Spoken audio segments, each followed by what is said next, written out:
Welcome to this lecture on one of America's most remarkable founding fathers, James Madison. I'm Peter Serafine, founder of Liberty Lighthouse, Patriot Academy Constitution coach, and certified instructor for Institute on the Constitution. Today, we're diving into why James Madison, famously called the father of the Constitution, remains a primary authority on its original intent. Madison's principles and unwavering dedication to limited government continue to shape our republic and provide foundational understanding of constitutional principles. Madison wasn't simply a contributor. He was a visionary architect of the government designed to balance power, protect liberty, and maintain structure across generations. James Madison is rightly called the father of the Constitution, a title conferred upon him even during his own lifetime in recognition of his profound contributions. However, in characteristic humility, Madison himself declined the honor, remarking that the Constitution was a work of many minds and that his role was part of a larger collective effort. Yet his role remains unmatched, both in crafting and in the defense of the Constitution. Madison defended the Constitution vigorously, not only in public forums like the Federalist Papers and ratification debates, but also in private correspondence, in Congress, and even as president. This lifelong dedication, often at political and personal costs, makes Madison a unique and enduring guide for the interpretation of the Constitution and preserving its original principles. Madison's formative years laid the groundwork for his constitutional thinking. Raised in Virginia, Madison grew up in a family that valued duty, self-reliance, and community responsibility. He was a quiet, determined scholar who pursued intellectual growth despite a frail constitution and frequent illness. Recognizing Madison's intellect, his family sent him to the College of New Jersey, which is now Princeton, where he studied under Scottish-born Reverend John Witherspoon, a staunch advocate for Republican ideas and civic responsibility. At Princeton, Madison was immersed in the ideas of the Enlightenment. He studied the works of thinkers like John Locke, Montesquieu, and David Hume, who championed principles of individual rights, limited government, and separation of powers. These ideas, combined with Witherspoon's influence, shaped Madison's understanding of governance and instilled a strong sense of caution against unchecked authority. Madison's education was not just about academics. It was a preparation for civic duty and a commitment to a government that respected individual liberties. This foundation would guide Madison's future contributions to the Constitution and his devotion to preserving its original intent. When the Constitutional Convention was convened in 1787, Madison arrived prepared with the Virginia Plan, a bold proposal that would serve as a starting point for the debate. His goal was to create a government that could unify the United States while respecting individual freedoms. Madison believed that the Articles of Confederation had failed to establish a strong national framework, and he saw this convention as an opportunity to lay the groundwork for a balanced yet effective government. The Virginia Plan proposed a government with three distinct branches: legislative, executive, and judicial, each with defined powers. Madison's idea of checks and balances embedded within a bicameral legislature aimed to prevent any one branch from accumulating too much power. In one chamber, representatives would be chosen directly by the people, while in the other chamber, representatives would be appointed by the states, creating a balanced approach to national and state interests. This structure provided both strength and flexibility, allowing the government to serve diverse populations while safeguarding liberty. Madison's role at the convention extended beyond drafting ideas. He was known for listening to the concerns of the other delegates and incorporating their perspectives where possible. His willingness to compromise and adapt was essential in creating a constitution that balanced the interests of both large and small states. Although modified, the core elements of the Virginia Plan, division of power, checks and balances, and federalism, remained in the final document. Madison's careful approach and respect for differing views were instrumental in shaping a constitution that would stand the test of time. Madison, Madison's meticulous note taking during the convention provides us with an unparalleled window into the minds of the framers. While the proceedings were conducted in secret to encourage open debate, Madison understood the importance of preserving the records of these discussions. His notes captured each exchange in detail, the arguments, the compromises, and the concerns that guided the creation of the Constitution. These notes were more than just a record, they were a safeguard for future generations. Madison foresaw that Americans would need to look back at the original intent behind each provision to interpret the document faithfully. Today, these notes are invaluable, offering insight into the framers' rationale and helping to clarify the Constitution's meaning. Madison's dedication to documenting these proceedings shows his deep commitment not only to the Constitution, but also its proper understanding across time.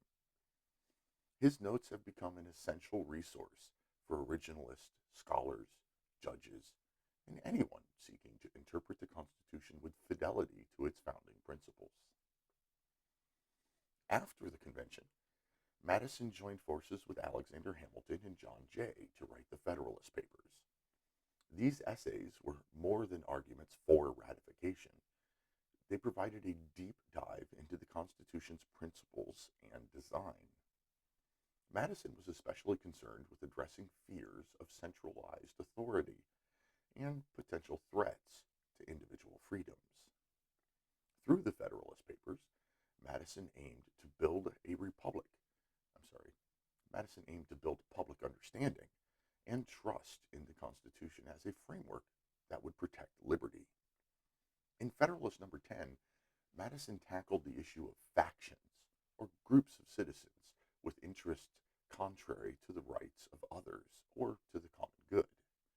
He argued that a republic would prevent any single faction from seizing control, ensuring that power remained balanced. This essay became a seminal work on balancing majority rule with the protection of minority rights, a theme still relevant to American governance. In Federalist Number 51, Madison wrote, "Ambition must be made to counteract ambition." He recognized that human nature includes the desire for power, and that unchecked ambition would lead to tyranny. Madison proposed a system of checks and balances to ensure that each branch of government would have both the ability and the motivation to limit the others, maintaining a separation of powers. His arguments in the Federalist Papers are more than historical documents. They're a blueprint for understanding the Constitution's intent and ensuring that it remains a safeguard for liberty. The Federalist Papers as a whole are invaluable for understanding Madison's vision. They offer a framework for interpreting the Constitution as it was originally conceived, with a focus on restraint, balance, and the protection of individual freedoms. Madison's public defense of the Constitution in these essays exemplifies his lifelong commitment to the principles of limited government and constitutional fidelity. After the Constitution's ratification, Madison recognized that public confidence in the new government was essential. Many anti-federalists who had opposed the Constitution continued to worry that the new federal structure lacked explicit protections for individual liberties. Madison, despite his belief that the Constitution's structure provided adequate understood the importance of addressing these concerns to unify the young republic. In response, Madison championed the Bill of Rights.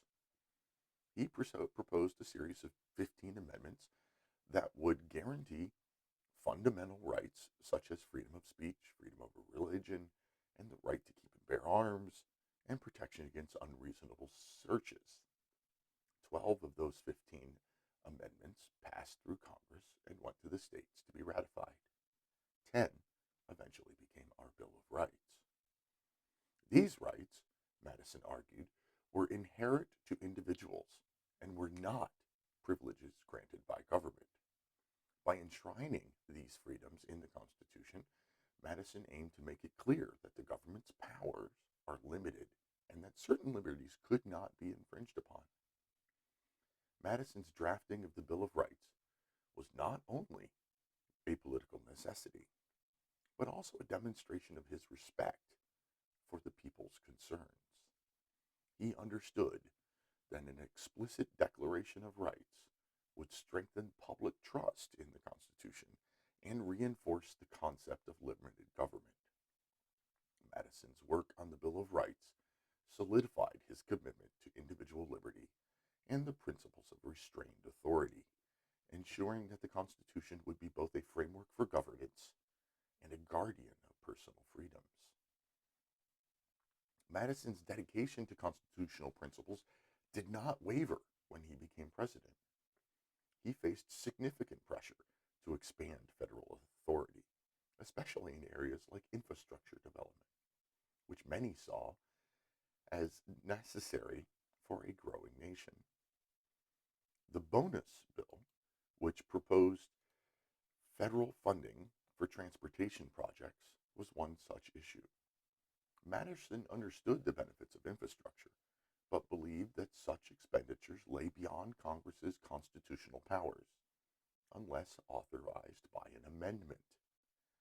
In 1817, on his last day of office, Madison vetoed the Bonus Bill, citing its lack of constitutional authorization. This decision was not without controversy, as many argued that the bill is in the public interest. However, Madison's commitment to the principle prevailed. He firmly believed that adhering to the constitutional limits, even when unpopular, was essential to preserving the government's integrity and respecting the founders' intentions. Madison's presidency offers a clear example to his dedication to constitutional fidelity. He chose to uphold the rule of law over the demands of political convenience, reinforcing his belief that the Constitution's principles should guide all government actions. His adherence to these principles, even as president, solidified his legacy as a model for those seeking to interpret and uphold the Constitution with integrity. Madison's contributions did not end with his public life. His writings, his actions, lifelong defense of the Constitution have influenced generations of scholars, jurists, and public officials. Madison is regarded as a central figure in originalist thought, the philosophy that Constitution should be interpreted according to its original meaning as understood at the time it was adopted. Madison's dedication to constitutional principles provides a model for this approach. His essays in the Federalist Papers, his debates in Congress, his careful documentation of the Constitutional Convention, and his correspondence with other founders collectively offer a robust framework for understanding the Constitution's intent. Madison believed that a government founded on the rule of law, rather than on shifting political interests, was essential to preserving liberty. His perspective on interpreting the Constitution as a fixed document, rooted in principle, rather than changing social whims, has become a cornerstone of originalist philosophy.